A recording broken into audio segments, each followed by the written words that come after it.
দিন আয়তনে ছোট হয়ে যাচ্ছে পুকুর। শুনতে অবাক লাগছে, বাস্তবে এটাই ঘটছে।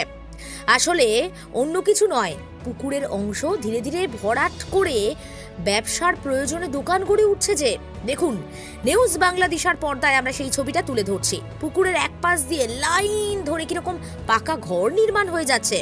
হুগলির গোঘাটের কামারপুকুর চটির দুর্গা মন্দিরের পিছনের পুকুর। কামারপুকুর চটি থেকে একটা রাস্তা চলে গেছে বিডিও অফিসের দিকে, আর একটা কামারপুকুর গ্রাম পঞ্চায়েতে। গোঘাট 2 নম্বর বিএলআরও অফিসের ঢিলছোড়া দূরত্বে পুকুরের আয়তন দেখুন কিভাবে ছোট হয়ে গেছে। প্রকাণ্ড পুকুর ছিল, আজ কি অবস্থা হুঁশ নেই সরকারি দপ্তরের কর্তাদের। এমনকি ভয়ে এই নিয়ে কেউ মুখ খুলতেও সাহস পাচ্ছে না। কাদের মদতে হচ্ছে সব প্রশ্ন? কেন প্রশাসন নির্বিকার, নীরব? তারা কি চোখে ঠুলি পড়ে আছেন? যেখানে মুখ্যমন্ত্রী বারবার বলছে পুকুর বেআইনিভাবে ভরাট করা যাবে না, সেখানে সরকারি অফিস থেকে ঢিলছোড়া দূরত্বে পুকুরের এই কি অবস্থা? এই প্রতিবেদন আপনাদের সামনে তুলে ধরছি আমরা। প্রশাসন কি এবার তৎপর হবে?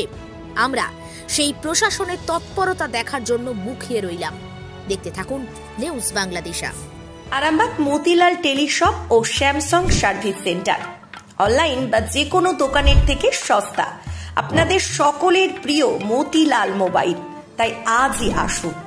পুরানো মোবাইল সারানোর চেয়ে বেশি দামে এক্সচেঞ্জ, 0% ইন্টারেস্টে, 0 ডাউন পেমেন্ট, 0 কস্টে মোবাইল ফাইন্যান্সের সুবিধা।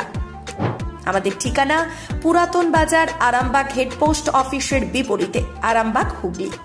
আমাদের যোগাযোগ নাম্বার 7001304430।